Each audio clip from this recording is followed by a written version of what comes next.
Very much, Angela, and thanks for the invitation. As most of the previous speakers have said, we face an absolute crucial few months. The strikes that will take place at the end of November are a step change, and we need to do everything to build them. In terms of the budget process in Scotland, the decisions which Swinney and the SNP have made in recent years, and on Wednesday of last week, the decisions that they made last week constitute an 11% cut in the Scottish budget over the next 3 years. It's £3.3 million that they're going to take out of the Scottish budget, and that means that it's jobs and services. But of course, people also are going to face the cuts from the Westminster government in terms of benefits, disabled people, carers, and if you're unemployed or you're a young person, you're going to be under the cosh in relation to that. Unison Scotland research shows over the next 3 years it's estimated that 50,000 public sector posts will go in Scotland. Now at the minute there's no compulsory redundancies, but jobs are still services, and that's 50,000 less jobs for young people who are leaving school or looking for employment. And by the way, compulsory redundancies are not ruled out now, I don't think, in terms of what the decisions, particularly in local government, because the settlement on Wednesday was worse for local government than even the local government COSLA employers actually thought. We've already got it, and Dave's mentioned it, in terms of the pay freezes and the cuts to people's terms and conditions. And within this city, we've got Unison members at Stoke College who are out on strike against a pay freeze, but also centrally, the failure of the college to abide by the Scottish Government's diktat to pay the Scottish living wage of £7.20. Now, last year, Stoke College principal says, we'll talk to you about that next year. And during the course of the year, they didn't talk to us about it, but then put together a business plan to privatise the 20 staff in the canteen who would benefit for the Scottish living wage, and then put them out the door to a private company who don't pay the Scottish living wage and are under no responsibility. So that's at the heart of the dispute at Stowe. So it's very important that people do support that dispute. And in Quarriers, one of the charities which is then down the road of passing on the cuts through the personalisation programme, which most people will know, workers within the Quarriers charity, which is mostly Scottish based, are facing cuts between 3% and 23% of your wages. Can you imagine getting 23% of your wages cut?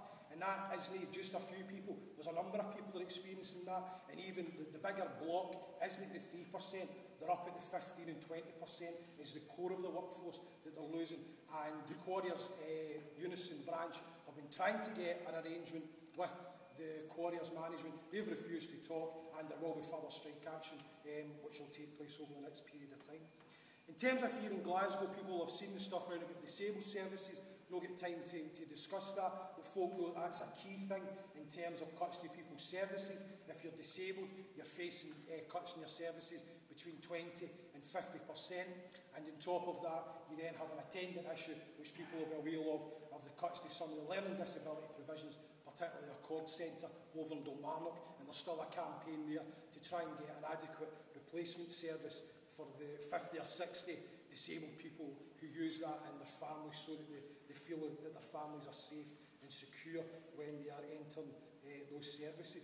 In relation to young people, 20% young people unemployed, facing cuts to benefits, facing cuts in full-time education courses. The announcement last week, as Mary had said, hammers further education again, where they're moving to, and it's ironic the point that Arthur's making there, saying that the further education colleges need to do what the businesses want them to do, and make sure they don't have courses run if you can't get a job. You think how bizarre that is, isn't it? So the idea that they're then going after people's apprenticeships, but at the same time they're saying the only thing the further education colleges should do is actually be involved in stuff where people get jobs in the labour market. There's no plan there, and it's all over the place. The only plan is to have a go at the public services. Within the propaganda which people have seen, we don't need to spend too much time talking about it, but even last year, £3.7 million was the bonus and pay package of the chief executives, no of all the banks, just the banks that were nationalised. They still get £3.7 million in their pay and bonus package. And of course the PCS trade union have done great work in terms of trying to expose that, and the very simple message of there's £120 billion in avoided or evaded tax, most of it by the super rich, most of it by millionaires and not by somebody who might be scamming, working on a side job or working on a self-employed course. That makes up a minuscule amount of that tax avoidance. It's the rich and the bosses that make up that amount of money. And if they just collected all that tax, that's actually more than what Osborne is wanting to save over the next 3 years, because he wants to save 81 billion out the British Treasury, but that would actually cover it in terms of the PCS's campaign. So there's no much pain there in relation to the bosses. And of course, we're there under the cosh in relation to inflation, transport costs, and energy bills, and all the attendant issues round about that.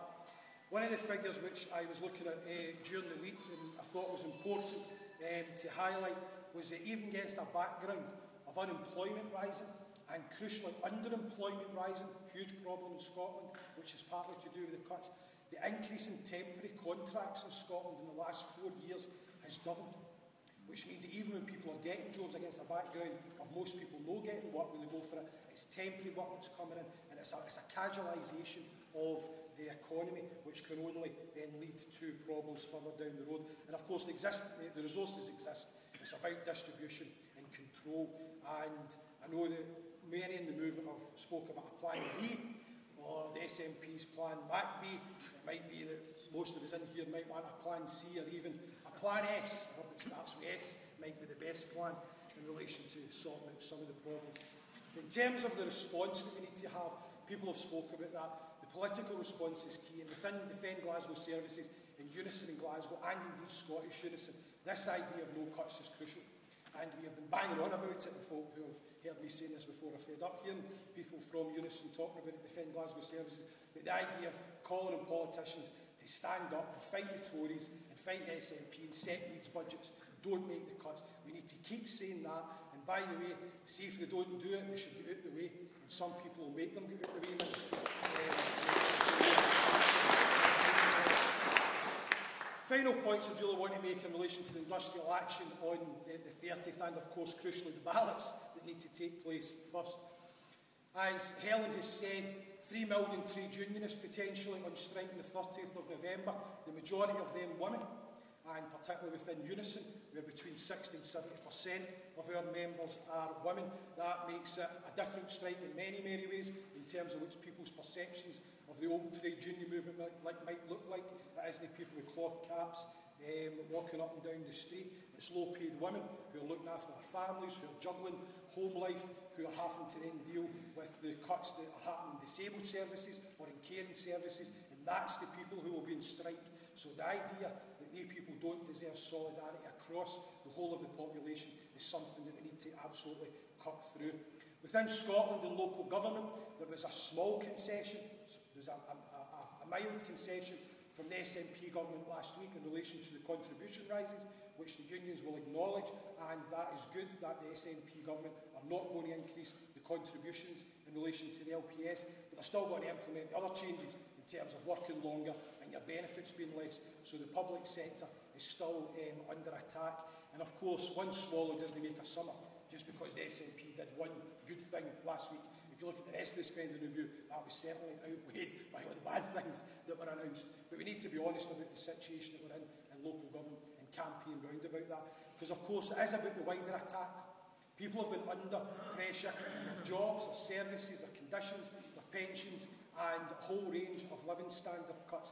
The 30th of November is about pensions, but it's also about the trade union movement getting moving and about saying we want society to look different. We want to use the power of the organised labour movement to take these people on, to change what they are doing, or indeed to get them out of office.